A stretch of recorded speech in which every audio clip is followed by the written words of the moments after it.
sa Pilipinas. NBC Manila Broadcasting Company. DZRH, member, kapisanan ng mga broadcaster ng Pilipinas. Member KBP, oras! Eksakto en punto, alas 6:03. Humahataw, humahagupit, lumalatay na komentaryo sa Himpapawid. 2x2. Walang takot sa paghimay sa masalimuot na isyu ng bayan. 2x2. Humahataw na mga balita at impormasyon. 2x2. Ating damhin, ating lasapin ang hagupit na 2x2.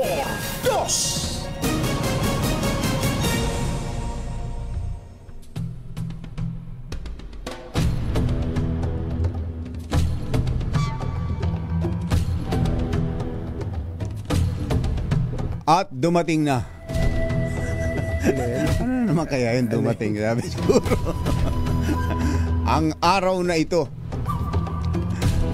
na ipoproklama na po mamayang hapon ang mahigit sa 6 na pong magiging kinatawan ng mga ano tawag doon? Mga sektor na dapat ay may representasyon sa Kongreso. Marginalized. Ayun, marginalized sector. Mga mahihirap. Yun ang sabi nila. Mga naaapi. Yun ang sabi nila. Mga mahihina. Mga underprivileged sector. Ipoproklama na po yan mamayang alas 3 ng hapon. Matapos naman ang naging proklamasyon ng 12 bagong senador sa katatapos na eleksyon. Sa ilalim po ng Party List System Act, 20% ng kabuuan bilang ng mga miyembro ng Kamara ay dapat nabuuin ng party list group. Ang mga partido na makakakuha ng 20% ng kabuuan bilang ng boto ay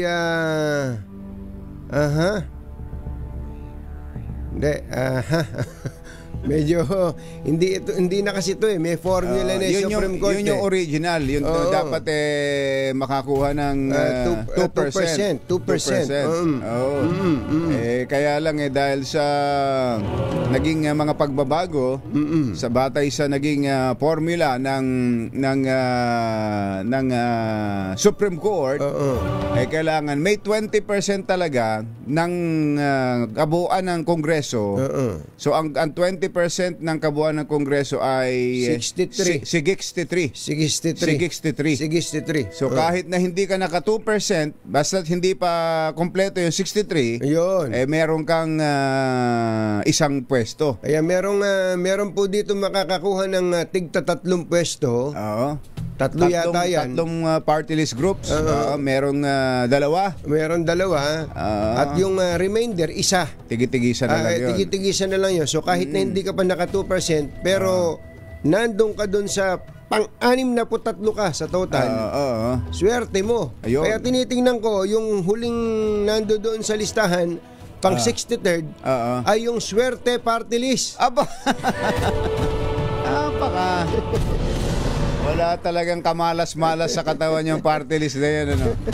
Layon po ng party list system na magkaroon ng representasyon sa Kongreso ang mga marginalized sector, iba't ibang sektor o organisasyon na silang magsisilbing boses ng mga ito sa pagbuo at pagpasa ng mga batas. Sigurado daw po na makakakuha ng upuan. 3 upuan to. Ang Akbayan, number 1 Akbayan, Duterte Youth. Ayan, at ang Tingog. Tingnan mo na. Dalawa ang 4Ps, ACT-CIS, at ako Bicol. At siyempre, nakadali ng maraming boto pero isang upuan lang ang makukuha ng 106 Trabaho Party List. Trabaho Party List 106. Ang mga kumpasyon ng bayan, katotohanan, 2x2. At maitim ang balak, magtago ka na. 2x2. Si Jerry at si Anthony, narito na. 2x2. Hahataw ng todo, urado ka. 2x2. Ang katotohanan, dala nila. 2x2. Walang sinasamba pali, maniwala ka. 2x2. Hataw ng gusto, tol, umasa ka. 2x2. 2x2.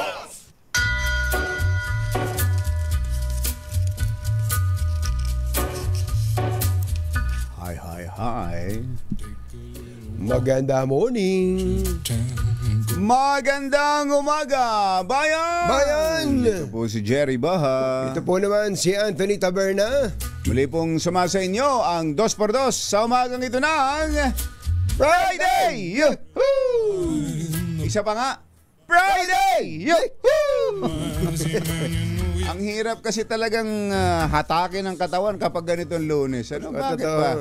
Parang hirap na dalhin yung katawan natin sa trabaho. Para mong hinihila yung paa mo. Hinihila ang paa mo pagpasok sa opisina. Kaya tawag na Monday Morning Blues. Sabi pa naman kung kailan pa yung nakapagpahinga tsaka tatamad-tamad. Hindi, parang ako naman yata akong batsero, yan naman ang totoo sa katawan ng tao Kapag ka ikaw ay nahiga at nasarapan ka, tuloy-tuloy. Gusto ituloy-tuloy mo na yung paghiga.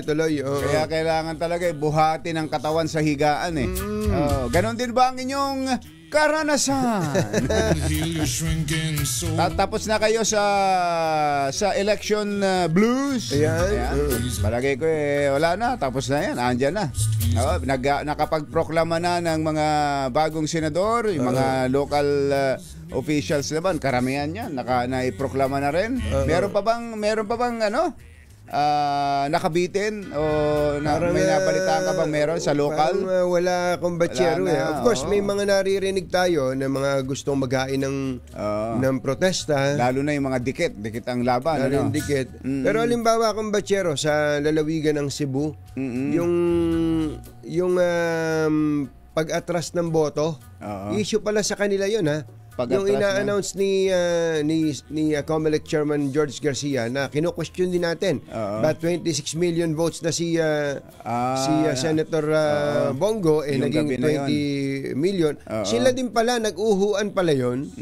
Kasi nga yung sinasabi ni Chairman na doble yung file ba yon? Nung file, sabi niya paano mangyayari yon? Sabi ng mga taga Cebu. At meron pa silang binabanggit na katulad nung taga-Tarlac na mas marami ang valid votes cast kaysa sa registered voters. Yun ang matindi. Ang dami nun, kumbatsero. Yun ang matindi sa ganun. At nung na-screenshot nila yan, tapos screen recording, nung pagkatapos na yung binabanggit na inalis na yung file, nabago na. Nabago na kung batsero yung listahan. Parang tumama na. Yun, dapat wag nating palagpasin yun. At dapat usisaing imbestigahan mabuti yan ng COMELEC. Dahil yung mga maliliit na ganyan, mga maliliit na mga insidenteng ganyan, sasabihin, isolated cases, pero yan po ang nagbibigay ng duda. Yun. At yung mataas na pagtitiwala sa eleksyon nababawasan kapag may mga ganyang example. Ang totoo nun, kumbatsero, yung automated counting kagaya nung nangyari nito, na sabi nga ni Chairman, ito pinakamabilis na nakapagproklama sila ng mga nanalong kandidato sa pagkasenador. Isang bagamat natutuwa tayo na mabilis, bagamat natutuwa din tayo na na hindi makapiyok yung mga nagsasabing sila dinaya. Oo. Yun din naman kumbatsero ay isang pagkakataon on the other hand para wag ka na nga makapagreklamo kahit may mali. Kahit may mali. Andyan na yan eh. Parang andyan na yan eh. Paano ka pa magrereklamo? Oo, yun. Tingnan natin kung paano aaksyonan ng COMELEC yan. Dahil hindi ho dapat bukas, hindi dapat sa makalawa. Dapat ito ay aksyon ngayon! Kumusta ang Senado? Kumusta ang Kamara? Sino kaya ang susunod na Senate President? Yan ang inaabangan ngayon. Dyan daw po sa mababang kapulungan ng Kongreso, mukhang tapos na laban. Tapos na laban? Oo, mukhang walang kalaban? Walang kalaban. Si House Speaker Martin Romualdez, kaya doon sa mga naunang mga nababalitang may mga lumulutang na pangalan, Albi Benitez, Toby Chanco. Mukhang tapos na. Mukhang settled na daw. Baka naman nagkausap-usap na rin yung tatlo. Lalo na yung iba ipinapakalat na si Albi Benitez nag-a-apply. Sabi ng mama, ba't ako mag-a-apply? Hindi naman ako nag-a-apply. May mga nagtutulak sa kanya, pero yung iba yung ikaw mismo yung nag-a-apply, may kakausapin ka sa Malacanang, tapos may mga kakausapin kang kongresista na ganito gagawin natin. This is you. This is you. This is me. This is you. This is yours. This is yours. One for you. And after that, this is yours. One for you. Sa panig ni Albi Benitez, walang ganun. Mukhang naintriga lang yung mama. Dahil sabi siguro iba na kasi. Iba na ngayon. Iba na ngayon si Albi Benitez. Sabi niya alaws. Iba na alaws. Bakit pati si Toby Chanco naintriga din? Bakit nga ba? Dahil kasi naging campaign manager ng ba't nga ba na-intriga si Toby Chanco? Napasok ang kanyang pangalan. May mga nagsasabi rin na gano'n. May mga lumalakad daw din si Toby Chanco para maging speaker talaga. May nag-confirm ba? May mga nagchichismis. May nag-confirm. May mga nagchichismis. Pero bakit settled na pala? Ba't nagtatawag pa yung mga tao ni speaker? Hindi, baka nitong nakaraan, baka may tawagan pa. Nagpapapirma pa daw hanggang ngayon eh. Hanggang ngayon? Wala na, tapos kahapon nga, meron akong tumawag sa akin congressman eh. Sabi niya, Anthony, bakit ba merong papel na pinadala sa amin, pipirmahan daw? Sabi, ano ba yung pinapipirma ni Secgen? Si Secgen Reginald Velasco. Baka akala ni Secgen hindi pa tapos. Secgen, tapos na. Nung nakarang linggo pa. Baka akala hindi pa tapos. Tapos na. At baka naman meron lang hapon lang daw eh. Mga gusto si Secgen na mga paborito gusto niyang mga tao. Kaya sabi ko, akala ko ba settled na? Bakit na naninigaw pa? Second, diba? Wala ka sa GC. Diba, sabi nga natin sino pa ba naman ang parang mas magiging kung magpapalit ng liderato ngayon ng Kamara, parang iba ang magiging dating yan sa kabuuan. Ano ba ang pwedeng maging dating noon, Kumbatya? Na parang mali ang mga pinagagawa ng House leadership sa mga nakaraan, lalo na yung kanilang mga naging hakbangin laban kay Vice President Sara Duterte. Yung Quadcom, yung impeachment, at kung ano-ano pa. Pero regular din naman na may mga nagpapalit ng liderato kapag ka nagpapalit ng Kongreso. Pero ngayon lang nangyari na may ganitong napakalaking kontrobersya at nahahati ang sambayanan sa pagitan ng oposisyon at ng administrasyon, sa pagitan ng Marcos at Duterte. Tingnan natin. Sa Senado, sino ba? Sino ba ang gusto ninyong maging Senate President? Ayan. Siyempre, si Cheese pa rin ba? Si Cheese Escudero, incumbent yan eh. Incumbent. Meron tinatawag na equity of the incumbent. Ayan, Hanggat hindi pinapalitan, Siya pa rin hanggang sa araw na magbukas ang 20th Congress. Ito, yan. At masaya ba ang mga senador under his leadership? Ayan. Ayun ang That's a magiging very tanong good question. Merong mga nanliligaw daw ngayon. May mga kumakausap na kay dating Senate President Tito Soto. Na sila raw ay masaya rin nung panahong si Senate President Tito Sen ang kanilang presidente. Aba, nung Senate President daw si Mig Subiri, masaya din parang ilan lang daw. Parang ilan lang daw silang masaya. Dahil merong iba na may natuklasan. May natuklasang kahindik-hindik na pangyayari at sila ay nabulaga. Naku! Bakit? Yan ang tanong. Nung kanilang tanongin totoo ba ito? Oh, hindi. Anthony Taberta sa DZRH.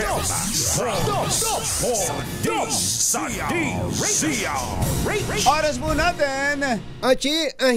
Mr. Jelam Tang. Uy, matindi Sabi pala ni VP Sara, ang gusto niya bloodbath. Uy.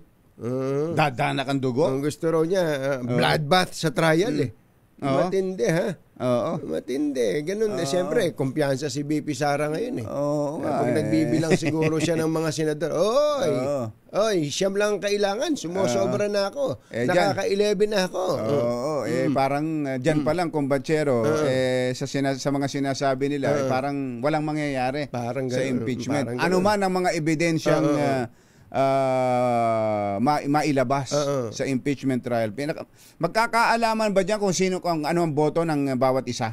Oo naman. Dapat siguro diyan malinaw Open yan. Malinaw na malaman ang boto nito, anong boto nito, sino si Senator Judge na ganito, kung ano ang boto. Pero kung maalala mo, kumbatsero, sa mga nagdaang impeachment trial, dalawa pa lang naman yan, kay ERAP, saka kay Chief Justice Renato Corona. Doon pa lang sa paglalabas ng ebidensya, malalaman mo na kung gaano ka-importante, nakakampi o kalaban yung senador. Dahil merong pipigil na mailabas ang ebidensya. Halimbawa, may smoking gun, kung tawagin, smoking gun, pinasubpuena ng prosecution, yung isang dokumento, halimbawa, tapos ay hihiling didesisyon na ng impeachment court yun. Kasi the yes, have it. Have it. The yes, have it. Di ba? May mga ganong kumbatsya. Halimbawa, isang smoking gun, sasabihin ng mga... Halimbawa, ang record mula sa COA. Mula sa COA.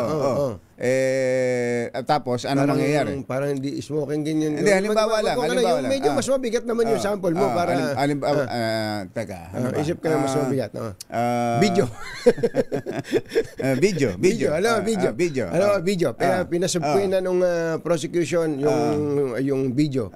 Tapos ngayon, inihatag sa impeachment court. Sabihin ng prosecution, nung defense, hindi pwede yan. Hindi pwede yan. Naku, patay tayo. So, the house will be divided. Magbobotohan yan. Naku, doon nalulutang kung gaano ka-importante yung ebidensya na yun at kung gaano ka-importante yung kakampi at hindi kakampi. Doon pa lang, sa ebidensya. Pero tandaan po ninyo, paglalatag ng ebidensya, hindi po 2/3 o 1/3 ang kailangan doon. Majority. Majority, kumbatsero. 50+1. 50+1. So, 13 ang kailangan sa paglatag ng ebidensya. Ngayon, puntahan natin yung pangalawang yugto. Paano kung nagdudumilat yung ebidensya? At kailangan ng magdesisyon ng mga senator judges kung i-acquit o Diyan natin masusukat ang ating mga inihalal na senador. Na sila ba'y boboto base sa ebidensya o base sa kanilang political relationship. Affiliation o relationship. Ayun, diba? Abangan, kaya exciting din yan, kumbatsero magkakaalaman na. Oras po natin, Mr. Jelam Tang, Lakyam Diap Dihun, 6:22 ng umaga. ACS Balita, susunod na. balita. Ipagwagwagan ng sikat na tagapagbalita. ACS Balita. Kasama ang 2x2 tandem Anthony Taberna at Jerry Baha. ACS Balita. Ang programang ito ay hatid sa inyo ng ACS Manufacturing Corporation, ISO certified, maker of world-class quality Pride detergent. Araw ng Lunes, 19 ng Mayo 2025. Narito na po ang ulo ng ating ACS Balita.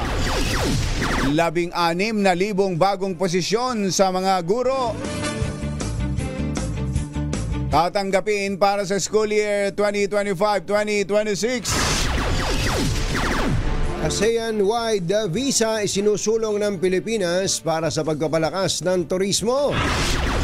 Kalidad ng 20 pesos per kilong bigas pinatitiyak ng Department of Agriculture sa NFA. Naku po, nanang ko po, hawak na. Hanggang Kapit.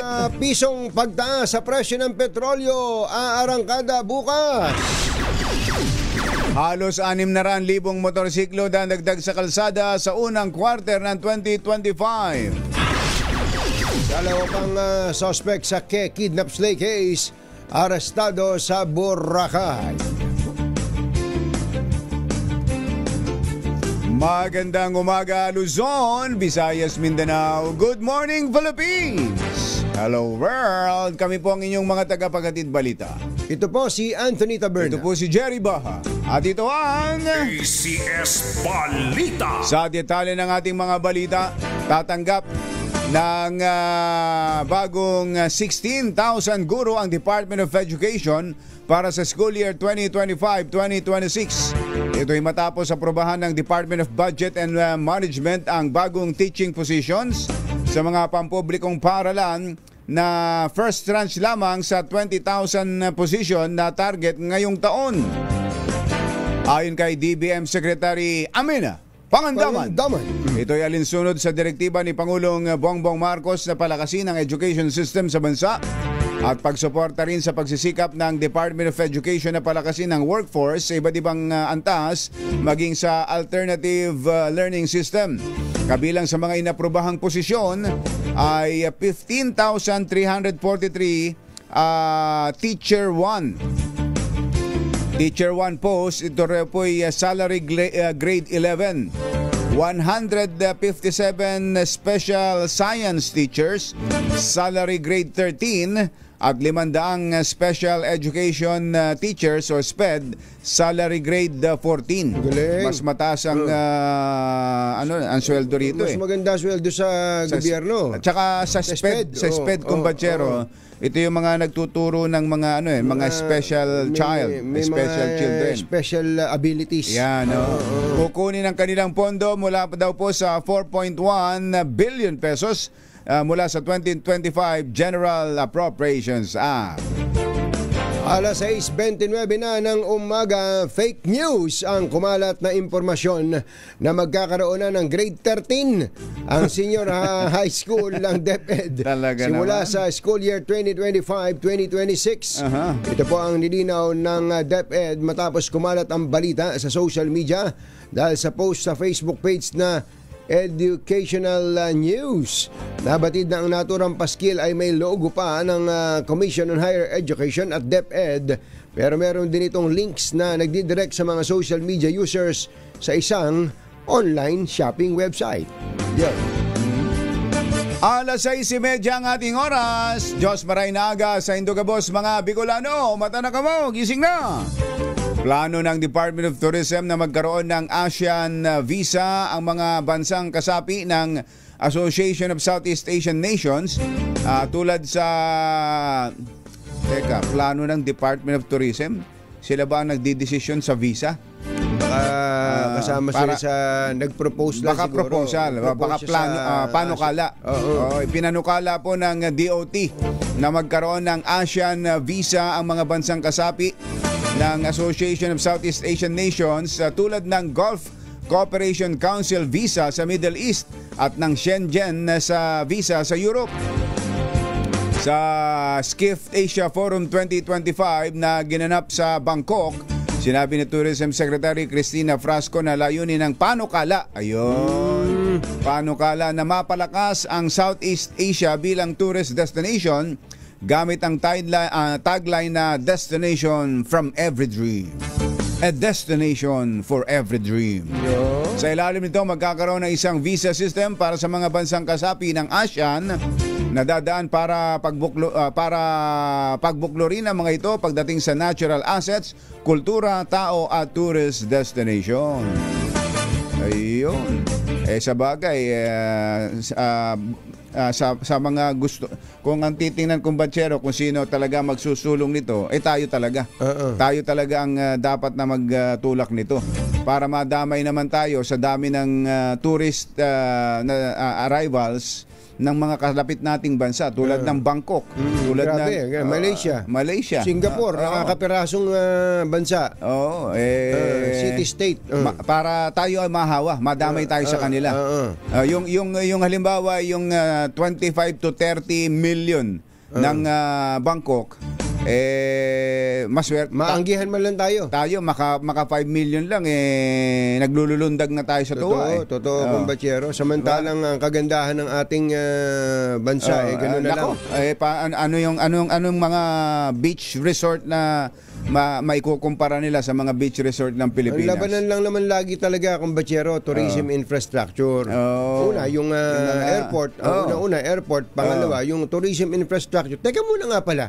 Ano na ba nangyari dyan sa Chesa na yan? Hinog na kumbatsero. Tuwing aalis ka ng bansa, magbibiyahe ka, may babayaran kang 1,620 na travel tax. Na travel tax. Saan ba napupunta yung travel tax na yan? Sino ba nasa Chesa ngayon? Baka hinog na. Baka pwede nang pitasin ang Chesa na yan. Si Mark Lapid yata nasa Chesa. Hindi, ang tagal na niya dun 2000, panahon pa ni GMA, nandun niya siya, kaya diba? nga Sino kaya napunta? Hindi, pero sino kaya pumalit? Itong Chesa Combaciero, dapat magpakita sila ng performance Kung hindi rin lang nila kaya, buwagin na yan. Saka naniningil pa kayo ng dagdag na... Ibalik na yung binayad ko nung nakaraan. Nakakabusit Hindi ba katakot-takot na lugar ang dapat napupuntahan ng mga kababayan natin at mga turista? Itinayip ko, Chesa. Chesa. Ayan, lumabas nga. Chesa, bulok na. Bulok na yung Chesa. Bulok na. Ayan na. Ako na yan. Hindi, nababanggit lang natin para naman masulit yung ibinabayad ng mga travelers dyan. Saan ba napupunta yan? Hindi ba ang kailangan dyan ay ma-improve ang mga daan papunta sa mga tourist destination, etc. Pero ang tanong, nagagawa ba nila yon? Magpakita nga kayo ng performance ninyo sa bayan. Hindi ba yan daw ang gagawin ng Pangulong Bongbong Marcos ngayon yung narinig yata ng Pangulo na i-evaluate ang performance ng lahat ng mga appointees, pangunahin mga cabinet members. Dapat lang. At pag nag-resign kumbatsero, hindi graceful ang gagawin, sisipakin talaga. Hindi na yung nag-resign dahil may sakit, may sakit-sakit, may sakit-sakit. Yung graceful exit. Graceful exit. Hindi. Binibigay. Dapat yan ipahiya kung hindi sila gumawa ng kanilang mga dapat na gawin. Gagawin ba ni BBM yan? Hindi lang natin masabi. Sana totohanin niya yung sinabi niya. Sinesearch ko rito, si Mark Lapid pa rin ang lumilitaw na... tama ba, Yuel? Yuel, pakicheck baka naman hindi. Baka naman mali lang itong Google at baka pinapakita lang yung Chesang prutas nga ito. Alas 6:35 ang ating oras. Pinatitiyak naman ng Department of Agriculture sa National Food Authority ang magandang kalidad ng bigas na ibinebenta sa halagang 20 pesos kada kilo. Ayon kay Agriculture Secretary Francisco Chu Laurel, ang 20 pesos per kilo rice program ay isang oportunidad para baguhin ang pananaw ng publiko sa NFA rice na matagal nang iniugnay sa anya ay poor quality. Gate ni Laurel, nais ng ahensya na ipakita sa mga Pilipino na ang inialok nilang bigas ay hindi lamang abot kaya kundi masarap din. Dapat mura na, masarap pa. Masustansya. At kung hindi ka pareho, ay mas higit pa sa kalidad ng mga imported na bigas. Yun, ganun sana. Yan. Pagbibigay din Kunting ni yabang. Secretary Laurel, ang mga binebentang bigas sa ilalim ng nasabing programa ay sumasalamin. Maganda, Ayan o. Ganda. Ayan o, tinan mo nga naman. Yan ang produkto ng mga Pilipino. Produkto ng mga Pilipino yan. Parang Milagrose. Parang si Mandoming Si Mandoming. Parang si Mandoming. Parang si Mandoming Dapat daw sumasalamin sa kalidad ng bigas na pinoproduce ng mga lokal na magsasaka. Alas 6:37 na ng umaga. Ihanda na bulsa ng mga motorista. Asahan ang malakihan taas presyo sa mga produktong petrolyo bukas. Nako po. Sa pagtaya po ng kumpanyang Unioil, 1.50 hanggang 1.70 ang posibleng taas presyo sa kada litro ng diesel. Ang posibleng naman tumaas ng piso hanggang 1.20 Ba, malaki ang nga, kada litro ng gasolina. Kabilang sa mga dahilan. Nagdahilan pa kayo ng pagtaas ay ang kasunduan ng United States at China. Aba, nagkasundo pala yan Na pansamantalang alisin ng mataas na taripa sa loob ng 70 araw, bagay na posibleng magpataas ng demand sa lang. Mga posible pa lang, tumaas na dito sa atin. Hindi kaya gawa-gawa lang nila yan. Naisahan na tayo dyan. Hindi pwede yan.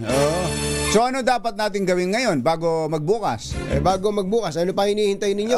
Ano pa hinihintay nyo? Huwag kayong magpapakarga. Halatang may oil companies to si John Bailon. Bukas na magpakarga. Samantala, nasa 600,000 motorsiklo ang nadagdag sa mga lansangan sa unang quarter ng 2025. Ito raw po ay batay sa tala ng Federation of Asian Motorcycle Industries. Nasa 595,235 units ng motorsiklo na ibenta mula Enero hanggang Abril, mas mataas ng 9% sa kaparehong panahon noong nakaraang taon. Ayon kay Michael Recaport, kuya ni Giselle ng Rizal Commercial Banking Corporation, Chief Economist. Ito'y bunsod ng kakulangan ng mass transport system tuwing rush hour sa ilang bahagi ng bansa. Gate ni Recaport, bukod sa mas abot kaya ang presyo ng motor, mas madali rin itong nakalulusot sa mabigat na daloy ng trapiko. Alas 6:39 na ng umaga, doon po sa mga, nagbabalik ang DZRH Malakas Promo. Talaga? Nagbabalik. Namimigay na naman po ng kwarta. Ganon? Ang dami sigurong naipon ni Sherwin nung... Nagsawa na sa pagdidikit si Sherwin? Mamimigay na ng cash ngayon? Namimigay na si Sherwin ngayon dyan po sa Barangay Kalayaan, Angono, Rizal. Barangay Kalayaan, Angono, Rizal. Lakasan na po ninyo ang inyong mga radyo, TV o cellphone. Kahit cellphone, pati cellphone. Pati cellphone, kahit na nagsi-cellphone, malalaman ni Sherwin na nanonood doon ka sa DZRH. Pagka nandoon ka at na-tsempohan ka ni Sherwin Alfaro, aba, sigurado, kikita ka. Ayun. Kahit tapos na ang mga ayu-ayuda. Kahit tapos na eleksyon. Kahit tapos na eleksyon. Yan at iba pa sa pagbabalik ng ACS Balita. Alas 6:40. This time check is brought to you by ACS Manufacturing Corporation, ISO certified, maker of world-class quality pride detergent. ACS Balita. Ang programang ito ay hatid sa inyo ng ACS Manufacturing Corporation, ISO certified, maker ng world-class quality pride detergent. Hi! Maganda morning. Anong araw today, kumbatsero? Today is Laundry Day, Pride Day! Yahoo! At pag Laundry Day, Friday, all you need is Pride Washing Machine Detergent. May triple stain away formula, kaya tanggal ang makapit, madikit, malupit na dumit mancha, kaya easy ang labada. Kaya pala mula noon hanggang ngayon, all you need is Pride. All you need is Pride. ACS. Kasama ang 2x2, Tandem Anthony Taberna at Jerry Baja. ACS Balita. Ay, Ma'am Marilyn Lagniton, magandang morning. Sabi niya, kumbatsero, during the time of President Ramos, part of travel tax was assigned to CHED. Alam na alam ni ating Marilyn. Before that, the travel tax was budgeted towards marketing initiatives of the DOT. Yun kaya nga yun talaga ang ano nun di ba? Kaya merong ganung kinukolekta sa atin Ang pangalan kumbatsero ng TIEZA ay Tourism Infrastructure. Alam niyo po ba na ang TIEZA parang DPWH pala? Dahil merong pondo, may sariling pondo, kumbatsero. So may mga contractor din sila? May mga contractor din. May flood control ba dyan? Malamang. Pwede bang asphalting diyan? Kaya nga kumbatsero ang sinasabi natin dapat ay mag-report sa bayan itong TIEZA. Kung ano na bang nagagawa nila kasi kaya tayo. Kapitbahay natin, alam niyo po ba sa Vietnam, yung parte ng Mekong River nila na napakadumi naman. Kung po yun, kasama sa tourist attraction nila. Sasakay ka sa bangka. Makikita mo napaka kulay brown na yung wala kang makitang tubig. Diba? Kumbatsero, kulay brown na yung tubig ng ilog. Pero tourist attraction, ang dami nagpupunta kumbatsero. Talaga? Bakit? Sapagkat talagang masisiyahan ka sa pagpunta doon, talagang ang promotion ng turismo nila ganun-ganun na lamang. Tayo pupunta ka sa isang lugar, Pilipino ka na nga. Kinukwento nga ni Professor Clarita Carlos talagang hindi na raw siya uulit tinan mo na. Saan nagpunta? Sa Palawan. Sa Palawan, kumbatsero. Yung bago daw sila napakaganda pa naman ng Palawan. Kaya nga niya pinuntahan dahil nakikita nga raw nila yung mga nasa postcard. Saan ba kayo nagpunta, Professor? Saan parte ng Palawan? Sa El Nido, kumbatsero. Sa El Nido. Bago makarating daw sa... dapat nag-El Gatas muna siya. Ayun nga. Sabi ko, birthday kasi tinira. Yung El Nido Town ang pinuntahan niya, hindi yung El Nido Resort. Oo. So bago ka, mula daw sa Puerto Princesa yata sila bumaba. Ubod ng, naalog yata ang lahat ng aalog sa kanya.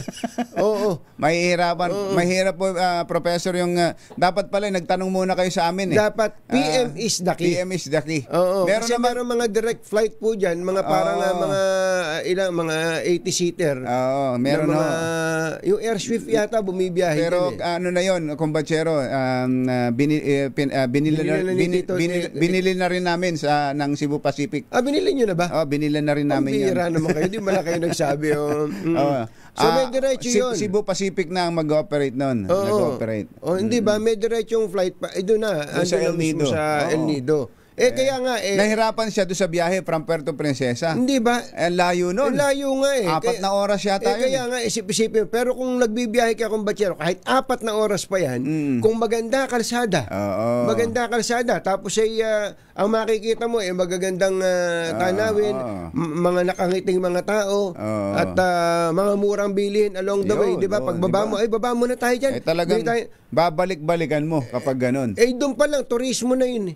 Hindi ba? Pero yung bago ka makarating doon, para kang inalog na duhat sa asin, sa tabo. Ewan ko na lang kung babalik ka pa doon. Hindi ka pa nakakaalis. Nagsasalita ka ng huli na ito.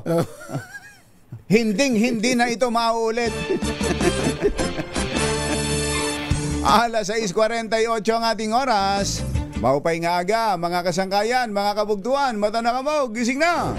Timbog sa isang resort sa Boracay ang 2 suspect sa pagdukot at pagpaslang sa Filipino-Chinese businessman na si Anson K at ang kanyang driver. Nadakip ang mga suspect na babae at lalaking Chinese noong Sabado bago mag-alas 2 ng hapon. Magugunitang nadiskubre ang bangkay ng naturang negosyante at kanyang driver na nakabalot sa nylon bag noong Abril 9. Huli silang nakitang buhay noong Marso 29 sa Valenzuela. Isa ang patay habang 4 ang sugatan sa karambolan ng 3 truck sa Timonan, Quezon. Nangyari ang aksidente sa National Highway sa Barangay Balubad habang patungo sa Bicol ang isang truck habang ang 2 iba pang sasakyan ay patungo sa direksyon ng Maynila. Lumabas sa investigasyon na nawala ng kontrol sa manibela ang driver ng truck na patungong Bicol at sinalpok ang paparating na 2 pang truck sa kanilang linya. Kinumpirma ng Malacanang na nakatanggap ang Office of the President ng reklamong plunder kinasasangkutang plunder ng sinibak na OWA administrator na si Arnel Ignacio. Marami kasi nagulat kung batsero, bakit biglang pinalitan? Ito pala ay sinibak. Sinibak, oh. Patay sa naturang... Pero yun nga yung sinasabi ko eh. Ang lumilitaw nung una, nag-resign. Oo, nag-resign. Pero ito pala ay merong pinasok na kontratang malaki. Batay sa naturang letter complaint na minanipula umano ni na Ignacio at ng kanyang deputy na si Emma Sinclair ang government process para itulak ang questionableng land deal noong September 2024. Napagalamang hindi dumaan sa OWA Board of Trustees ang 1.2 billion peso deal ng mahigit 1 hektaryang lupain sa tabi ng NAIA na gagamitin para sa umano'y konstruksyon ng halfway house para sa mga OFW. Maliban dito, pineke rin ni Ignacio at ni Sinclair ang records ng nasabing property sa BIR at Registry of Deeds upang palabasin itong capital gains tax transaction. Naku, ang tindi nga pala nito. 1.4 billion. At tapos hindi alam ng board? At maibaba ng 84 million ang tax liability nito para makapagbulsa ng pera. Naku po, nanang ko po. Ang tindi nito. Hindi lang plunder, meron pa tax evasion yan. Oo. Matindi ito. Consummated ba yung kontrata? Tsaka yung dinaya mo ang gobyerno, parang ganon. Bukod sa dalawa, sangkot din sa naturang anomalya ang property owners at kanilang legal representatives. Matindi itong kinasangkutang ito ni Arnelli. Dapat magpaliwanag din. Baka pwedeng matawagan natin si Arnelli, ha?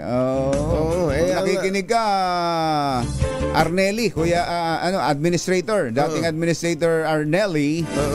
Bukas ang aming linya para sa iyong paliwanag. Pero yung Boysen ba, hindi nagre-reklamo? Sinclair lang eh. Ba't ba Sinclair yun? Yuel? Imported? Apelido ng Sinclair. Kala mo pintura. Akala ko naman si Yusek yan. Sinclair Castro. Iba yun. Nagatid sa kabuuan ng ating ACS Balita. Ito po si Anthony Taberna. Ito po si Jerry Baha. Kasama ang 2x2 tandem Anthony Taberna at Jerry Baha. ACS Balita. Pagbalik ko natin ay makikipag-unayan tayo sa DPWH tungkol sa sitwasyon dyan sa San Juanico Bridge. Bakit ba naging malaking issue ngayon yan San Juanico Bridge? Ba't may tumalon ba uli? Marami daw mga nagbabalak tumalon kumbatsyer at gustong gayahin si Dante Barona. Ano yan? Congressman, governor na natalo? Tingnan natin. Mamaya malalaman natin mula sa DPWH. Oras po natin. Aji, Mr. Jelom Tang, Lakyam Gochap sa Hun. 7 minuto na lang, alas 7 na. Balitang makatotohanan, balitang maaasahan. ACS Balita. Ang programang ito ay hatid sa inyo ng ACS Manufacturing Corporation, ISO Certified, maker ng world-class quality pride detergent. Ay magandang umaga sa lahat ng mga nanonood sa atin sa pamamagitan ng YouTube worldwide. Yan. Si Bixby na laging nagko-komento. Yan ang mga komentaryo, mga may sense. May sense. Thank you. Thank you sa Bixby. Mukhang taga-Nueva Ecija to si Bixby. Makibalita nga tayo sa sitwasyon sa San Juanico Bridge. Ito sikat na sikat dahil sa matagal na panahon ang San Juanico Bridge ang longest bridge dito sa atin sa Pilipinas. Di pa ito ay natalo na? Meron ng mas mahaba dito ngayon eh. May malalaman natin sa mga kakausap kung ano tumalo dyan. Meron, yung dyan sa Cebu. Alam ko, parang may mga nagbibisikleta doon na nakikita ko mahabang tulay. Nitong mga nakakaraan, laging lumalabas sa balita ang sitwasyon dyan sa San Juanico Bridge at ang pinupuntirya, may corruption daw kaya nagkaka-traffic dyan sa San Juanico Bridge. Ganon? May kalokohan daw. Baka naman kaya nagka-traffic, may tatalo na naman. Baka nga, may gustong gumaya kay Dante Barona. Batang-bata. Si Secretary Manny Bonoan, bata pa nang tumalon si Dante Barona dyan. Ay makakausap natin. Secretary Manny, magandang morning! Si Ka Jerry at si Ka Tunying po ito. Magandang umaga, Jerry. Magandang umaga, Tonying, at sa ating mga taga-subaybay. Tama po ba? Sinabi namin? Siguro high school pa lang kayo nung tumalon si Dante Barona sa San Juanico Bridge, ano? Hindi naman. Nandyan na yung San Juanico Bridge nung ako'y nasa department na. Nasa DPWH na kayo. Yeah. Talaga? Parang... Para namang ibinisto nyo yung edad nyo na 45 na kayo. Nabuksan kasi yung San Juanico Bridge noong 1973. 52 years ago. Medyo more than 50 years old na yung San Juanico Bridge. So, matagal na, although there was a time nung nandun pa ako sa DPWH na nag-retrofit kami pero dun sa main bridge. Dun sa may truss bridge, yung nakumpuni ng konti pa paano yan. Pero yung mga approaches from Tacloban at saka yung sa Samar side, hindi nakumpuni yan ng panahon na yun. So, sa kasalukuyan kasi, Cherry, Ted,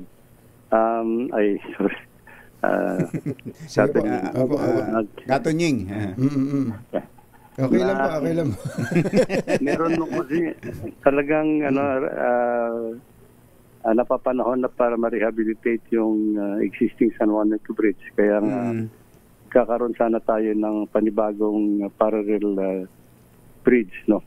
Mula sa may San Juan sa Santa Rita at papunta dito sa San Isidro sa Tacloban, no? Which is now going to be financed by the Japanese government. Ginagawa na yung natapos na yung feasibility studies yan, gagawin na sana yung gagawin na pala yung engineering design na para makumpuni. Ang plano kasi niyan is actually matapos sana yung bagong parallel bridge, saka isasara talaga yung San Juanico Bridge para major rehabilitation at saka retrofitting works ang gagawin dyan. Kaya lang, nung early this year yata o last year pa, nag-engage yung regional office for a local consulting firm to do some preliminary assessment dun sa condition ng existing San Juanico Bridge at lumabas yung result ng kanilang assessment nung last week. And they recommended an immediate pawasan yung load that is going through. Kasi napapansin na nila na medyo nagwawabol yung sa mga approaches naman. Approaches naman. Hindi yung main structure. There are two or three segments yata na napansin nila na kailangan kumpunihin kaagad at kailangan bawasan na yung load na dumadaan for the time being. Ito ho, Secretary, pinapakita natin ng ilang video na sa sitwasyon dun sa mga naging sitwasyon nitong mga nakakaraan dyan sa San Juanico Bridge. Ang haba ng pila ng mga bus. So bawal ho ang mabibigat, bus, truck, tsaka ilang mga van na malalaki. Delivery van. Yes, sir. Tama yun, Jerry, kasi ang load limit may binigay lang muna dun sa amin about 3 tons. No?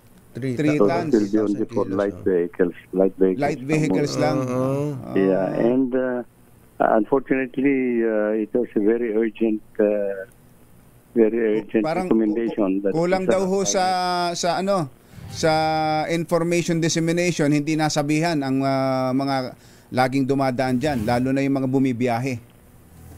Yeah, unfortunately, kailangan talaga. Otherwise, kung it has to be very sudden, unfortunately, na recommend nila, we don't want to take chances naman. Oo naman.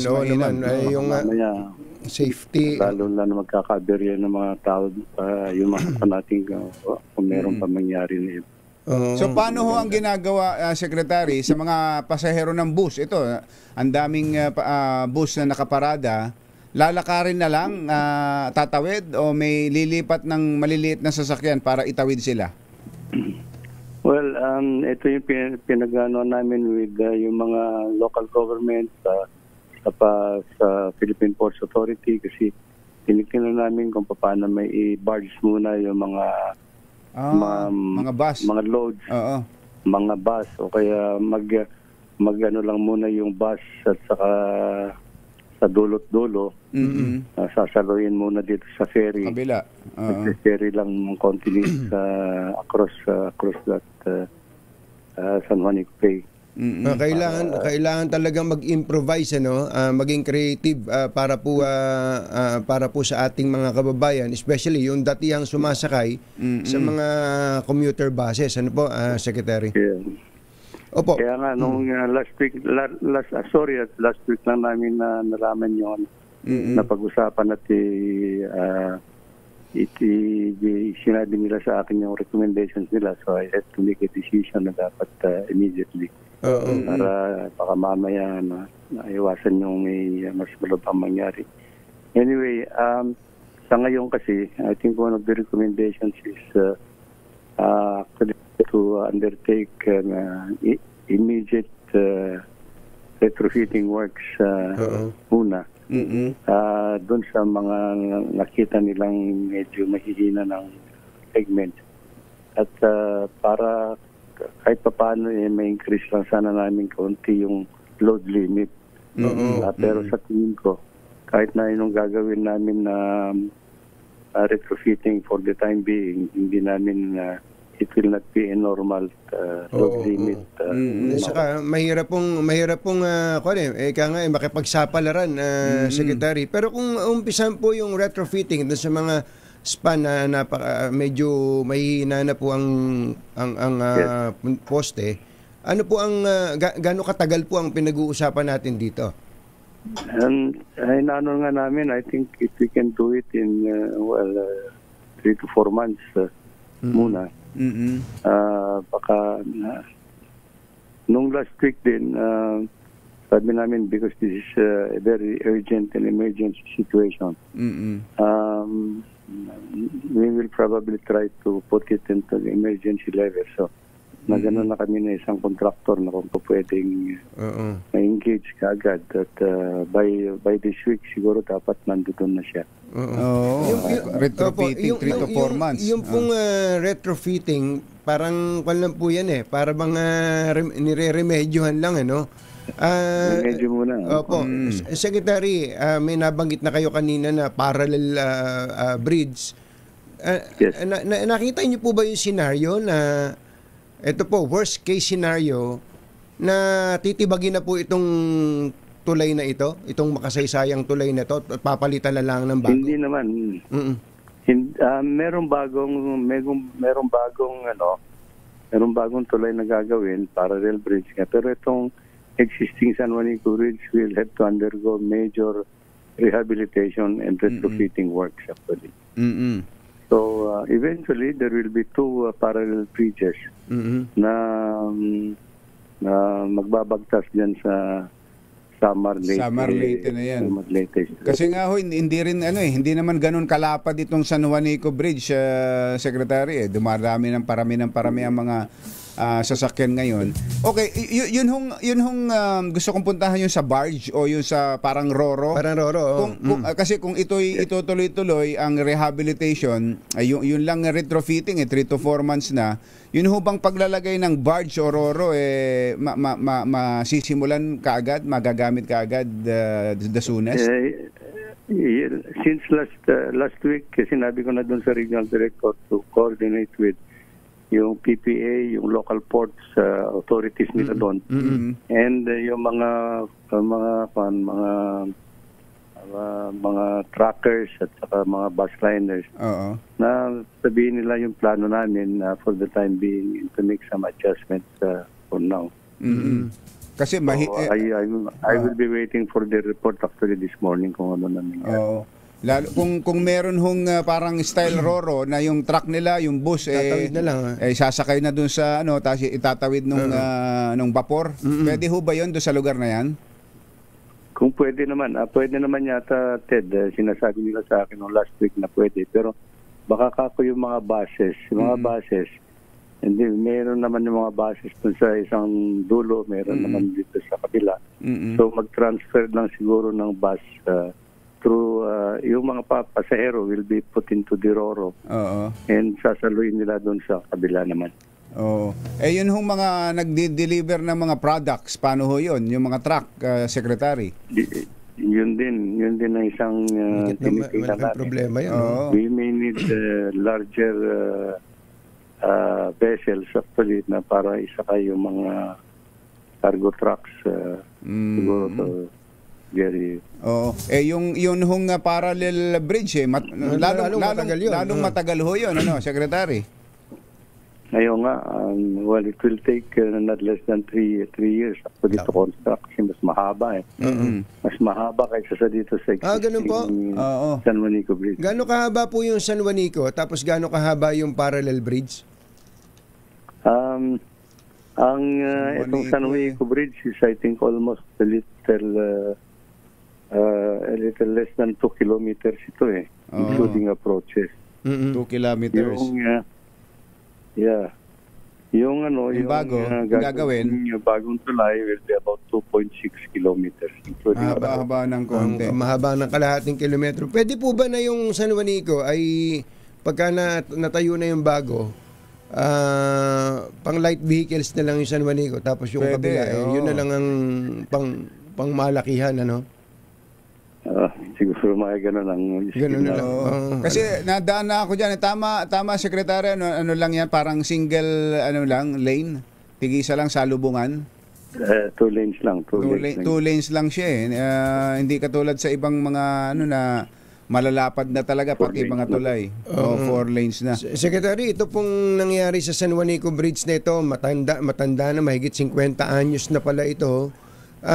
Siguro ito ay isang eye-opener din para sa iba pang mga tulay na maiedad na, Totoo yan ka, Jerry. Actually since last year pa, nag-inventory kami sa lahat ng bridges along national roads actually para malaman namin kung ano yung kailangan ng i-retrofit, i-widen at palitan. So natapos na namin, I think more than 1,500 bridges na yata yung natapos na. Ano na ho, Secretary, ang pinakahabang tulay natin ngayon? Well, yung sa private sector sa Cebu, mahaba yun, but then along national roads, kung along national roads ang pinag-uusapan natin. Kasi yung sa Cebu is actually a private. Private pala yun. Saka may bayad yun Private yun. May bayad yun Yung CCLEX. Tama ba? Yeah, Cebu, Cordoba. Yeah. Pero mahaba yun, Mahaba ngayon. Yung pinakamahaba ngayon is yung Pangil Bay Bridge. Actually, that connects Lanao, Del Norte, sa Misamis Occidental. Labo, Ilang kilometro yun, Sec? I think 1,000, almost 2,000, mayigit 2,000 meters actually. Mahaba din. Mayigit 2,000 meters. Opo. Secretary, hindi ko lang po nakuha yung inventory ninyo ng mga tulay na nagawa na po, mga ilan po yung nakita niyong may diferensya? Marami namang, I think half of them actually needs retrofitting. Sa tingin namin, okay pa naman yung mga pundasyon nila. Yung mga pundasyon nila is actually yung superstructure ang makikita namin dapat kumpunihin kagad. At saka yung mga along the main trunk lines kailangan namin i-widen. Ito yung programa namin sa susunod na 3 taon. May pera naman kayo dyan, sir? Hindi problema pera. Talagang bubunot na kami sana dito. Opo. Ang Guadalupe Bridge, ito may mga nagtatanong, kailan po umpisahan to? Guadalupe Bridge po, sa EDSA po. Guadalupe Bridge. Opo. Well, ang Guadalupe Bridge, sisimulan din namin itong taon na ito, pero hindi namin muna gagalawin yung papalitan na structure. Pero gagawa na kami ng mga detour bridges, itong taon na ito. Detour bridges muna. And then siguro, pagka medyo matapos yung ASEAN meeting, then saka namin gagalawin na yung papalitan na outer structures ng Guadalupe Bridge. Yung outer structure naman ng papalitan namin. Ganun po. Yung project na tulay mula Cavite to Bataan, tuloy na ba yon? Tuloy na Ted, Jerry, tuloy. Tuloy na yung tulay na yan, and I think siguro baka makapagsimula kami ng civil works dito sa anytime sa second semester of this year. Gaano katagal po ang gagawin yan, yung mahabang tulay na yan? Medyo tatagal to 5 to 6 years siguro yan. Matagal yan. About 32 kilometers na malalaking spans yung cable stage. Mahirap maglalagay ng tulay sa dagat no? Talaga. Pero napakaganda niyang proyekto na yan, ano? Sobrang ganda. Ito'y funded ng DBP, tama po ba? ADB. Sorry. ADB. Saka baka rin na matuloy yung namin dito sa may mas mahabang tulay. Dito sa may Iloilo, Guimaras to Negros. Maganda rin po yung project na yan. Within the year. Within the year din. Marami palang sisimulan ngayong taon. Okay. Dami yung EDSA lang Ay, naku, EDSA pala. Last na lang. Yung EDSA pala, kailan po yung EDSA rehabilitation? Para makapaghanda kami maglakad-lakad na. Ngayong umaga, tatanungin Jerry, ngayon namin pag-uusapan yung i-finalize namin yung traffic management scheme with the MMDA and TOTR para ma-plan na namin kung paano yung traffic scheme that they're recommending, so that anytime na ma-finalize yung traffic scheme, baka by next week, baka makapag-announce na kami na magsisimula na. Yes, sir. Kaya lang yung traffic scheme na iniisip nyo, parang hindi humaisip na marami sa atin kung paano gagawin dyan. Hindi, ito nga. That will be the big challenge. Talaga. Kasi ang unahin namin na segment, Katunying will be actually dito sa may Pasay papunta ng Show Boulevard. Pasay to Show Boulevard. Oo. So that matapos namin in time for the ASEAN meeting next year. Po ito, yung northbound po yung binabanggit nyo, na? Pareho. Northbound, southbound yan sa area na yan. Northbound, Hindi nyo pa ba talaga nakikita, Sec, na magkaroon ng elevated EDSA? Hindi ba feasible? Well, it is possible, pero it is a big challenge actually. Lalong-lalo na elevated structure yan. So, ito nga lang yung rehabilitation ng EDSA. Nakikita lang namin yung how we are going to cope up with yung traffic situation daily traffic during construction. Pero totoo bang may proposal si RSA tungkol doon sa elevated EDSA? I understand noon meron Kaya lang ay hindi naman yata natutuloy pa. Oo. Secretary Bunoan, salamat po sa oras. Magandang umaga po. Thank you, Katunyang. Thank you, Jerry, sa pagkakataon. Public Works Secretary Manny Bunoan.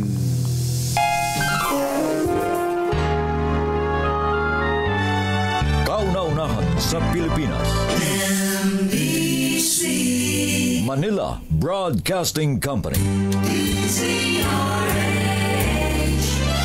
DZRH, member, kapisanan ng mga broadcaster sobrang ng importante Pilipinas. ng ako na yun. Pagka San Juanico Bridge, EDSA, napakaraming magiging perwisyo kung sakasakali. Kaya binigyan po natin ng mahabang oras, di ba, Ted? Opo. Oras mo natin. Kapoboy. Nalilito si Secretary. Dami siguro na tumatawag. Kapoboy, 18 minuto na makalipas ang 7 ng umaga. Balitang bagong-bago. Balitang dapat alam mo. Balitang magdadagdag ng talino. Dahil bagong impormasyon, makibalita. Unang-una sa DZRH. Pangunahing balita. Kasama ang 2x2 tandem nina Anthony Taberna at Jerry Baha.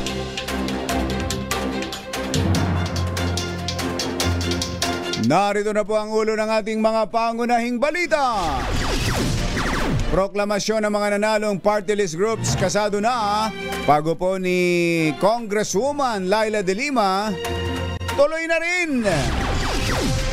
VP Sara hinimok si Kong Pulong Duterte na kunin ang House Speakership. Aba, Speaker Romualdez may super majority ng susuporta ayon sa kanyang kasangga sa Quezon.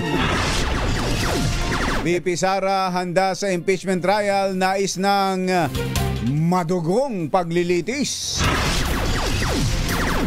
3 Pinoy nakarating sa Mount Everest Summit, panibagong record makalipas ang 19 na taon. Utak sa kidnap slay, arestado sa Boracay. At kadete ng PMA, inalok ng kasal ang nobyang kapwa kadete sa kanilang graduation ceremony. Wow! Magandang umaga Luzon, Visayas, Mindanao. Good morning Philippines! Hello world! Kami po ang inyong mga tagapaghatid balita. Ito po si Anthony Taberna. Ito po si Jerry Baha. At ito ang Pangunahing balita. bago ang detalye ng ating mga balita, may nanalo na! Diyan sa Barangay Kalayaan ng Honor Rizal sa ating nagbabalik na Malakas Promo.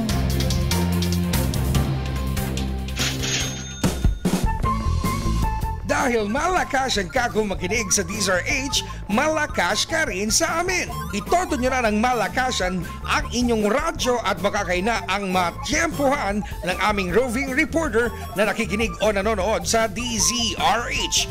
Instant, mananalo ka ng malakasang 1,000 pesos sa DZRH Malakas Promo, hatid sa atin ang kauna-unahang radyo sa Pilipinas, DZRH. Una sa Pilipinas, una sa Pilipino. Sherwin Alfaro, go, go, go!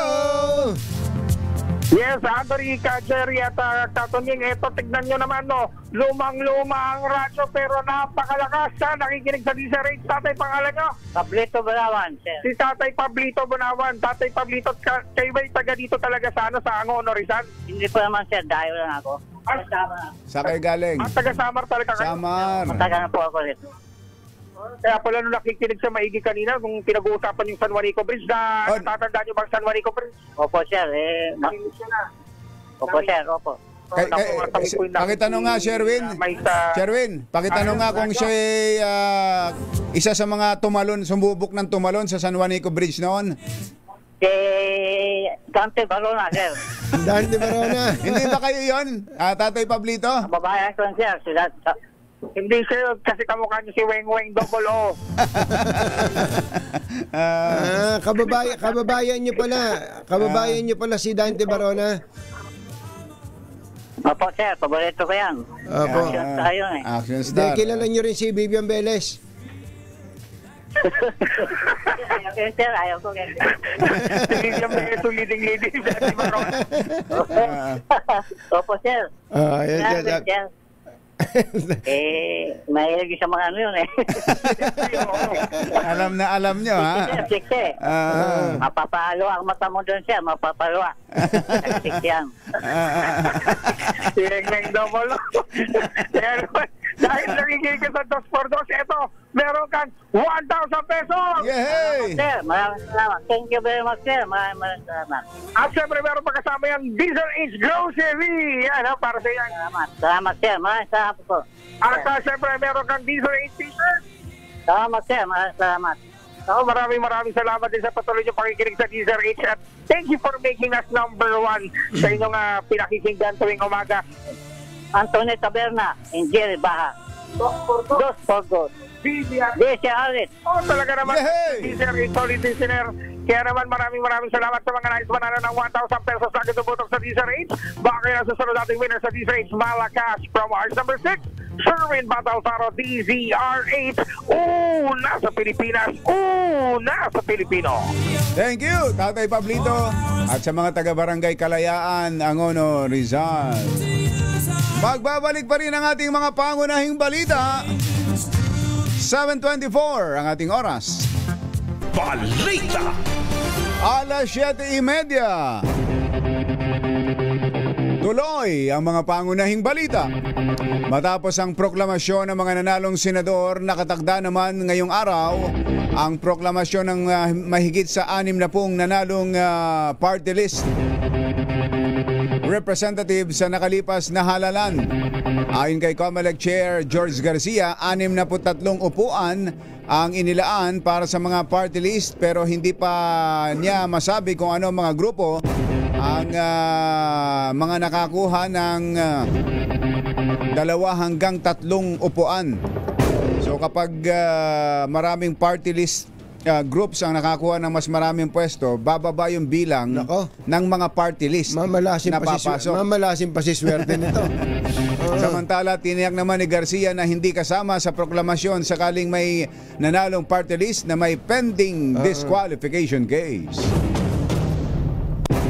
Tiniyak po ng COMELEC na makakaupo si dating Senator Laila de Lima bilang kinatawan ng mamamayang liberal o ML party list. Ayon kay COMELEC Chair George Garcia, kasama sa listahan ng mga nanalong party list group na ang kinakatawan ni de Lima at wala naman itong pending case sa kanila. Dagdag ni Garcia, walang epekto sa magiging proklamasyon mamayang hapon ang naging ruling ng Court of Appeal sa kaso ni de Lima na may kinalaman sa droga. Ayun. So kung 53 lang na party list organization, tingnan mo nga kung batsero dyan sa listahan mo. 63. Hindi, 63 yung total. 63 yung party list representative. Yes. Pero kung kukunin mo yung 63 na yon, ilang party list groups lang ang papasok. Nasa 50 lang yan. Pwede ba mga health questions muna tayo ngayon? Nasa mahigit 50 lang ito kung batsero. Tinitingnan ko kumbachero itong hawak-hawak kong listahan. Samantala po ere. Kung hanggang 53 lang, ayun nga, napasok yung walang kamalas-malas na swerte. Oo, kung hanggang 53. Kung hanggang 53. Pero ang problema nun, paano kung madagdagan yung dalawa? Yun. Dalawa ang, madagdagan yung dalawa ang seats. Dalawang seats. Hindi, baka himatayin yung si Boy Swerte.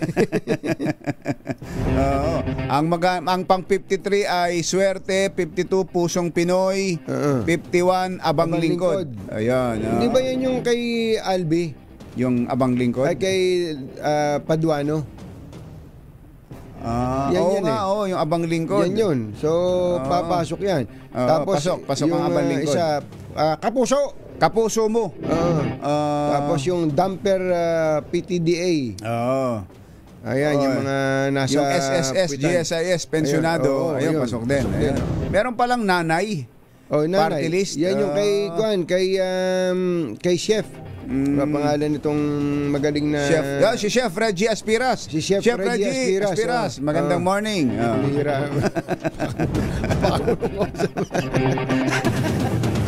Mamaya na lang, hintayin na lang natin. Para hindi kayo maguluhan. Samantala, aminado si Pangulong Bongbong Marcos na kinapos ang alyansa para sa bagong Pilipinas sa katatapos na eleksyon. Sa pagdalo ng Pangulo sa Thanksgiving Party ng alyansa noong Sabado, sa Mandaluyong, sinabi ng Pangulo na nais sana nila na mas marami pang kandidato ng alyansa ang nanalo. Ngunit naunawaan umano nila na hindi lahat ng resulta ay pabor sa kanilang grupo. Ayon sa Pangulo, panahon na upang isantabi na muna ang politika at tutukan ang mga tunay na problema ng bansa gaya ng kalusugan, edukasyon at agrikultura. Pag-amin pa ng Pangulo, binibilang na niya ang mga natitirang araw sa kanyang termino upang tapusin ang mga nasimulan. Magugunita na sa 12 nanalo, 6 lang rito ang inendorso ng Pangulo, kabilang sina Erwin Tulfo, Ping Lacson, Tito Soto, Pia Cayetano, Camille Villar at Lito Lapid. Di man lang, nagpapasalamat si Camille Villar kay Bibi Sara. Di man lang, wag nyo nang animin. Hindi ba nagpapasalamat kay BBM? Yun yung post So sa isa lang siya nagpapasalamat. Dapat sa isang side lang. 5.5. Tayo binibilang natin siyang half-half eh. Half-half eh. 5.5. Magandang morning, Senator Camille Villar. Senator-elect Camille Villar. Target ng COMELEC na muling buksan ng voter registration sa buwan ng Hulyo o Agosto.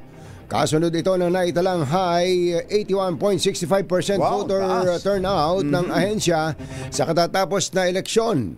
Ayon kay COMELEC Chair George Garcia, bagamat tinitingnan ng poll body ang posibleng reopening ng poll registration o voter registration, maikling panahon lang ang ilalaan dito. Ito'y dahil hindi pa naanya pahihintulutan ng naturang aktibidad sa loob ng 120 days bago ang regular election at 90 days bago ang special election. Matatanda ang itinakda ng poll body ang barangay at sangguniang kabataan elections sa Disyembre ng taong ito. Alas 7:35 ang ating oras. Si Chef Florabel. Chef Florabel. Si Chef Florabel pala. Ayun. Ano ba yung ano niya? Catering niya? Florabel. Masarap magluto yan. Masarap magluto yan. Kaya nga alam mo yung mga nanay, masarap magluto. Kaya nga nanay party list. Yun. Hinimok ni Vice President Sara Duterte na kunin ni Davao City Congressman Pulong Duterte ang speakership. Ayon kay VP Sara, kinausap niya si Pulong at iminungkahi ang pag-upo sa pinakamataas na pwesto sa Kamara.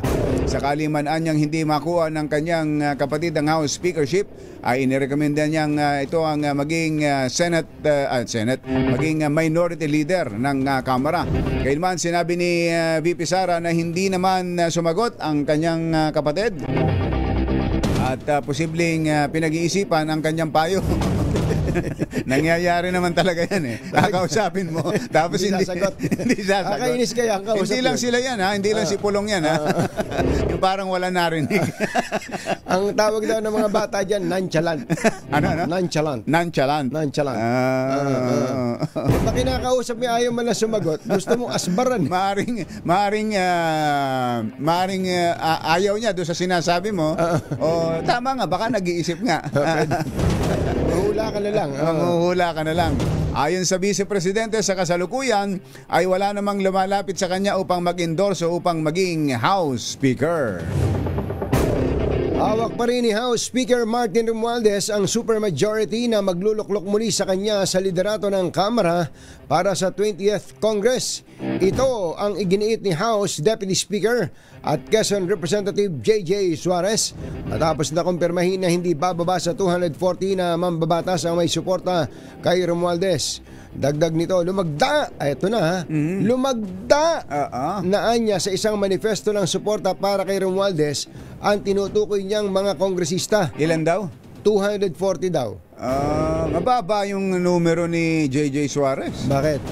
Narinig ko nung isa pang araw, 216 260 na. Oh. Baka pumirma din sa iba itong mga to ha.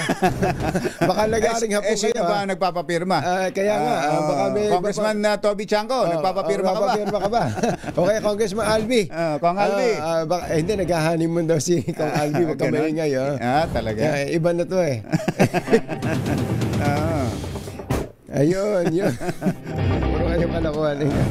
Alas 7:38 ang ating oras. Samantala, inihayag ni Vice President Sara Duterte na handang-handa na siya sa impeachment trial.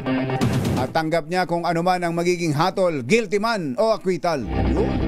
Ayon kay VP Sara, abala na rin ang kanyang mga abogado sa paghahanda para sa paglilitis na nakatakdang simulan sa Hulyo at 30. Naniniwala naman ang Vice Presidente na mali na magbilangan ng boto ang publiko base sa mga senador na tatayong hukom dahil wala pa anyang trial at wala pa ring inihahain na mga ebidensya laban sa kanya. Tama. Dagdag dito, wala siyang anumang inaasahan sa impeachment trial pero sinabi niya na sa kanyang mga abogadong nais niya ng madugong paglilitis. Pero si VP Sara Combachero, alam niya kung ano yung mag-headline yung mga one-liner na ganun yung isip-isip mo gamitin mo yung salitang bloodbath. Bloodbath. O kaya banner story ng mga dyaryo kahapon yan eh. Yung bloodbath. Yo. Sabi naman ni Dracula, blood bank. Pinalagaan ni dating Senator Laila de Lima ang bloodbath statement ni Vice President Sara Duterte nang talakayin nito ang tungkol sa kanyang impeachment. Sa Facebook post ni de Lima, natatayong miyembro ng prosekusyon, tahasan niyang iginiit na walang lugar ang karahasan sa isang constitutional process. Dagdag ng Congresswoman-elect, ang impeachment trial ay isang seryosong proseso ng pananagutan sa ilalim ng konstitusyon at hindi ito entablado para sa kaguluhan, karahasan o kadramahan. Pinalaan din niya ang kampo ni Duterte na maaaring maharap sa contempt kung sisikaping guluhin ang proceedings. Arestado na ang utak sa pagdukot at pagpatay sa Filipino-Chinese steel magnate na si Anson Ke at ang kanyang driver na si Armani Pabilio. Nadakip si Wen Li Gong at isa pang suspect na kinilalang si Wu Jiaping. Sino? Si Wu Jiaping. Siya na naman. Sa isang high-end Boracay resort sa Malay, Aklan. Gayunman tikom pa ang PNP sa iba pang detalye ng pagka-aresto kay Wen Li Gong, nakilala rin bilang si Kelly Tan Lim. Batay sa hulaan mo, kumbatsero, kung itong si Wen Li Gong ba ay babae o lalaki? Lalaki. Yung kilala rin siya kasi sa tawag na Kelly Tan Lim. Babae ito. Babae ito. May kilala tayo, Kelly, babae. Babae. No, pero si Wen Li, lalaki yun. Batay sa report, si Gong si Gong ang main ransom negotiator sa nangyaring kidnapping kay Ke. At siya rin ang may control sa mga e-wallet na ginamit upang maipadala ng pamilya ni Ke ang 200 million pesos. Si Gong din ang humikayat kay Ke at sa driver nito na magtungo sa Maykawayan, Bulacan kung saan sila dinukot at pinatay. Samantala, hindi pa mabatid ang naging role ni Wu. Sino naman itong si Wu? Si Wu ay si Wu Jiaping. Ito si Wu Jiaping. Si Wu Jiaping ay hindi pa ro alam ang role. Napakasungit naman ay gano'n nagbabasa ng balita. Sa nangyari. O sino na naman? Kidnap slay na ito. Susunod! Ito po! Naku, tindi nito. Meron palang nanalo sa loto. 331 million. Uy! Alam niyo ba kung saan bumili ng ticket? Saan? Ay, mamaya. Sa pagbabalik ng Pangunahing balita. 7:42. Muli pong inaanyayahan ng Philippine Amusement and Gaming Corporation ang lahat ng amateur and professional photographers na lumahok sa PAGCOR Photography Contest 2025 na may temang Infrastructure for Economic Development. Ay, inumpisahan na yan, nung Feb 1. Feb 1, tama.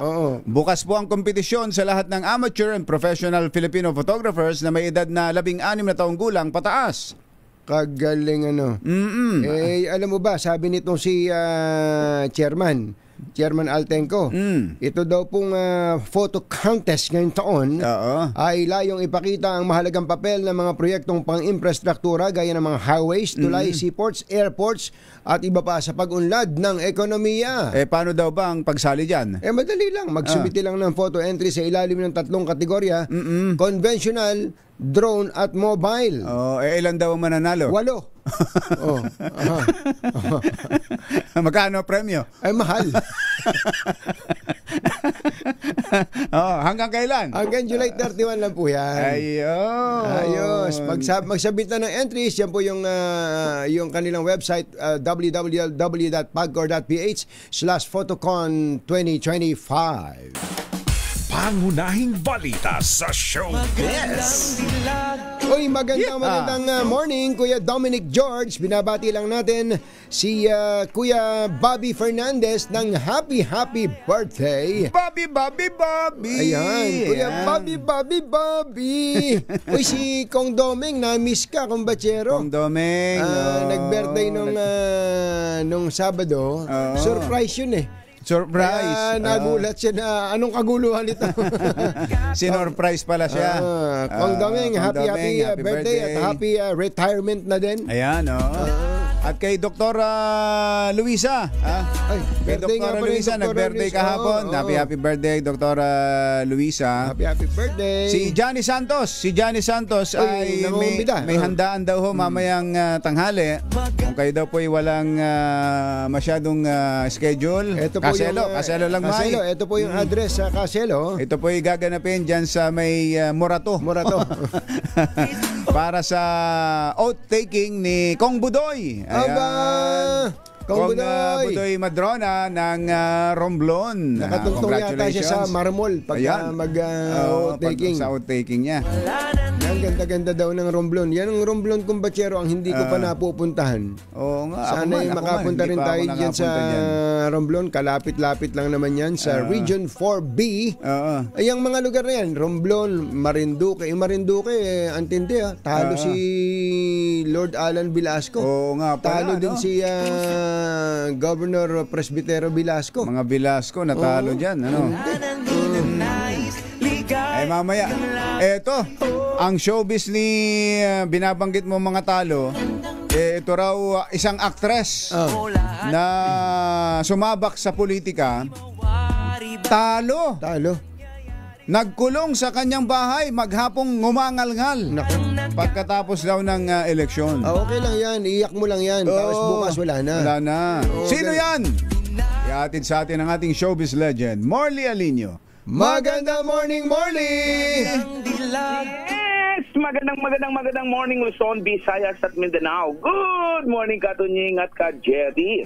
Nakakaloka at super mega nakakabaliw dahil itong kilalang actress na kung minsan ilang beses na rin itong naging best actress. Aba! Ngal-ngal, iyak to the max siya matapos na siya ay maging talunan sa nakaraang eleksyon. Well, sa totoo, marami din ang nangihinayang sa actress na ito dahil mabait na talaga namang tumutulong ito. Talaga? Tumutulong talaga ito. Pero first time niya sumabak sa... Hindi. Parang pangalawang beses na niya, kaya lang parehong talo. Masakit nga talaga. Nakakapanghinayang dahil magandang plataforma nito at talaga namang tumutulong ito. Alam natin at kaibigan niya ng maraming taga-showbiz landia. Wow, sa totoo lang, ang naturang actress na nag-iiyak matapos manalo. Clue! Ay, naku, tatlong letter lang ang kanyang pangalan. At, saan tumakbo? Anong posisyon? Birthday pala ni Marjorie Barreto ngayon. Happy birthday, Marjorie Barreto. Happy birthday, Marjorie. Hindi rin pala pinalad si Marjorie. Ay, talo rin si Marjorie. Parang si Dennis Padilla, hindi rin sila pinalad. Marami sa mga artista ngayon ang hindi pinalad. Mas marami kumpara doon sa nakaraang eleksyon na marami artista nanalo. Bakit kaya? Hindi rin natin alam. Siguro talaga naiba na talaga yung tema ng narinig mo na ba to, Tita Morley, ang sabi nila si Robin Padilla daw ang dahilan? Oo. Narinig mo ba yon? Hindi. Yung iba kasi si Robin Padilla ang sinisisi kung bakit ang mga artista raw ngayon ay mga olat. Paliwanag mo nga kung Batsero, bakit daw? Dahil daw sa performance ni Robin Padilla sa Senate, sa mga nakikita nila. Nakita daw kasi nila kay Robin Padilla, nagsusuklay ng bigote. Pero hindi naman yun ang basihan. Kahit sabihin pang gano'n ang ginagawa ni Sart. Ang basihan, yung performance mo talaga kung ano ang nagagawa mo. Yun. Hindi kung ano ang itsura mo, kung hindi ano yung ginagawa mo. Performance. Itong natalong ito, ano ba ang performance dyan? Sagad ba sa Palaban ba yan? Palaban ba yan? Palaban. Parang ang pangalan niya, bidang-bida ito kapag may piyesta, yung mga Arabira. May kapatid ba yan? May kapatid ba yan na artista rin? May kapatid. May kapatid. Teka muna, ba't siya natalo? Sino ba kalaban niya? Abay, nasa grupo kasi siya ng mga talunan. Kasi ang tindi ng kalaban nila Pader talaga Pader talaga ang kalaban nila. Balita ko, artista rin daw ang kalaban niya mismo. Artista mismo. Anak ng artista. Oo, nasikat. Ay! Happy birthday, Si Angelo nanalo. Si Angelo De Leon nanalo. Ano? Yun nga. Si Angelo nanalo. Yun nga yun. Kasi ayaw mo sabihin. Ayaw mo sabihin Artista yun Artista yun Artista yun Oo, nanalo. Kalaban niya yun. Ayan. Clue! Kailangan pa ba ng clue? Happy birthday muna kay Nanay Puring. Dito. Ayan, Nanay Puring Gomez. Dahil nandito ako ngayon sa Iloilo City. DZRH. Showbiz. Status News. Ako po ang inyong RH47. Morley Alinyong para sa DZRH. Una sa Pilipinas. Una sa Pilipino. Babu! Mayong aga, mga pinalangga. Bugtaw na ka mo. Uy, kumbatsero, naalala mo yung kandidato na konsihal? Na mayroong jingle na maawa naman kayo. Maawa naman kayo. Talo siya dati. 3 beses na ako natatalo, maawa naman kayo. Abay, nanalo. At number 1 pa daw. Effective. Effective yung kanyang campaign. Abangan niyo po mamayang 2:00 ng hapon sa Tune In kay Tunying sa YouTube channel. Ma-interview natin si Konsihal-elect Nonong Bautista. Ayan. Congratulations. Nonong Bautista. Baka may mga kailangan ng ayusin sa inyong mga bahay. Tulad ng bubong. Buti na lang may bubong na maasahan. Gawa sa state-of-the-art technology. May aluminum na. May pintura pa. Now available na rin sa pre-painted tiles pan. Para sa eleganteng bubong na matibay na makulay pa. Mag-cherry loom pre-painted ka na. Ay, kumusta na pala si former Congresswoman Nicolas Combachero? Naalala mo sa Bulacan, Congresswoman Nicolas? Nakita ko doon sa Santa Maria, Bulacan noong isang araw. Kumusta na po kayo? At magandang umaga rin kay Kuyang Boy Fabian at kay Attorney Ian Barrantes. Baka gusto nyo mag-upgrade ng sasakyan, subukan ng Cherry Tiggo 7 Pro Hybrid. Ayun. Ay, may bago na. Hinahanap ko tuloy. Sorry. Asan ba yun? Teka. Ganun ha. Reliable and stylish crossover SUV sa presyong hindi abot ng 1 milyon ba ang hanap mo? Aba, yun. Ang all-new Cherry Tiggo Cross ng Cherry Auto Philippines ang siguradong para sa iyo. Sa presyong 998,000 pesos, ang all-new Tiggo Cross ay isang crossover SUV. Mayroong 1.5 liter 4-cylinder engine paired with 9-speed CVT transmission para sa mas swabe at fuel-efficient na drive. Tirahin mo na yan. Sa loob ng Tiggo Cross ay mayroong sporty bucket seats at dual 10.25-inch multi-information and infotainment display. Galing. At dahil hindi rin nagpapahuli sa teknolohiya ang Cherry Tiggo Cross, mayroon din itong Apple CarPlay and Android Auto compatibility. Talaga naman. Diba? Mas conveniente na lalo pa para sa inyong long distance road trips, ang inyong mga mahal sa buhay, para naman sa inyong peace of mind at worry-free ownership. Ang all-new Tiggo Cross ay may 5-year bumper-to-bumper warranty, 3-year of free roadside assistance at 3 years of free preventive maintenance service. Yun! Ganitong all-new Tiggo Cross. Ano pa hinihintay nyo? Mag-test drive na. Sabihin nyo lang yung pangalan ni Combachero. At syempre, ni Katunying sa Cherry Tiggo Dealership. Go! Parang hit! Ay! Yung palang nanalo ng 331 million sa Lotto Grand Lotto 655. Sino ba yan? Ay bumili ng ticket sa Mandaluyong. Uy! Taga ron ako Ganun ba? Sa labas, Kasi ang alam ko meron ding panalo yung di ba yung pinagbilan ng ticket? Meron din, may share. Sinabi ni PCSO GM Mel Robles, GM, sa Kalentong daw bumili ng ticket. Madalas ako dumaan dyan. Nakisali. Madalas ako, isang araw lang dumaan ako dyan, Kalentong. Papuntang Shaw Boulevard. Akin yan. Bye! Happy weekend! Damdaming bayan! Susunod na! This time check is brought to you by